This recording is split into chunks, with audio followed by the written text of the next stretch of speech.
आइए इस कहानी के माध्यम से जानते हैं कि कैसे नारद ने कामदेव पर विजय प्राप्त किया था। एक समय की बात है, नारद ने विषय वासनाओं पर विजय प्राप्त करने के लिए परब्रह्म की कठोर साधना की।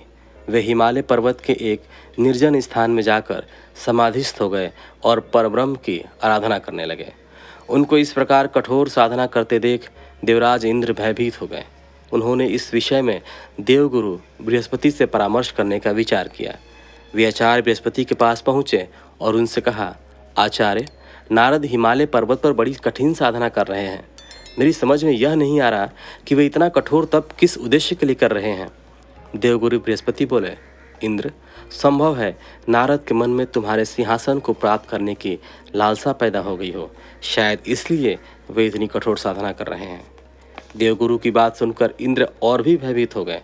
उन्होंने आचार्य बृहस्पति से पुनः पूछा, आचार्य, यदि ऐसा हुआ तो मेरे लिए यह बहुत दुखदाई बात होगी। मुझे परामर्श दीजिए कि ऐसी हालत में मैं क्या करूं। आचार्य बृहस्पति बोले, इंद्र, तुम देवों के राजा हो, सर्वशक्ति संपन्न हो, सामर्थ्यवान हो। मैं तुम्हें इस विषय में क्या परामर्श दे सकता हूँ। तुम स्वयं ही कोई उपाय सोचो। आप ठीक कहते हैं आचार्य जी, मुझे ही कोई ना कोई उपाय सोचना पड़ेगा। कहते हुए इंद्र वहाँ से चले गए।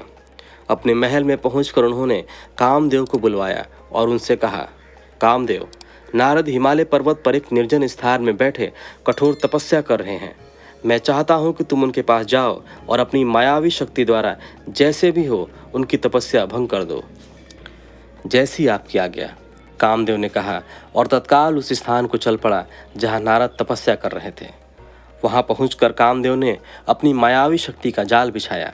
उसके संकेत मात्र से उस बियाबान क्षेत्र में बाहर आ गई। भांति भांति के फूल खिल उठे, चारों ओर हरितिमा फैल गई। शीतल मन सुगंधित वायु बहने लगी। कलियों पर भंवरे गुंजन करने लगे तथा भांति भांति के रंग बिरंगे पक्षी कलरव करने लगे। कुछ ही क्षण में स्वर्गलोक की एक अप्सरा प्रकट हुई और नारद के सामने मनोहारी नृत्य करने लगी।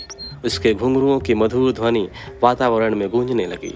लेकिन कामदेव का यह प्रयास व्यर्थ ही साबित हुआ। अप्सरा नृत्य करते करते थक गई, किंतु नारद का ध्यान नहीं टूटा। थक हार कर अप्सरा वापस लौट गई। तब पूरा होते ही नारद ने आंखें खोली। कामदेव ने सोचा, यदि नारद को बाद में यह पता लग गया कि मैंने उनकी तपस्या में विघ्न डालने की चेष्टा की है तो वह मुझे शाप दे देंगे। उचित यही है कि मैं स्वयं ही उन्हें सच्ची बात बता दूं। यही सोचकर उन्होंने नारद के समक्ष पहुंचकर उन्हें साष्टांग प्रणाम किया। नारद ने उन्हें आशीर्वाद देकर कहा, आओ कामदेव। कामदेव ने कहा, अपराध क्षमा हो देवर्षि, मैंने आपकी तपस्या भंग करने का प्रयास किया था। नारद ने पूछा, पर क्यों, किसके आदेश से तुमने ऐसा किया। कामदेव बोले, देवर्षि, मुझ अकिंचन में इतनी हिम्मत नहीं जो स्वयं ही आपको तप से डिगाने का कार्य करता। मुझे ऐसा करने को कहा गया था। नारद बोले, किसने ऐसा करने को कहा था कामदेव। कामदेव ने कहा, देवराज इंद्र ने, उन्होंने ही मुझे यहाँ भेजा था। कामदेव ने सच्ची बात बता दी। कामदेव की बात सुनकर नारद ने मुस्कुराकर कहा, मैंने तुम्हें क्षमा किया कामदेव। अब तुम जाओ और देवराज को बता देना कि नारद ने इच्छाओं को वश में कर लिया है। अब मैं संसार के किसी भी भौतिक आकर्षण में नहीं फंस सकता। जान बची तो लाखों पाए, कामदेव ने सोचा और जल्दी से वहाँ से चला गया। तो मिलते हैं आपसे अगली वीडियो में एक नई कहानी के साथ। तब तक के लिए स्वस्थ रहिए, मस्त रहिए।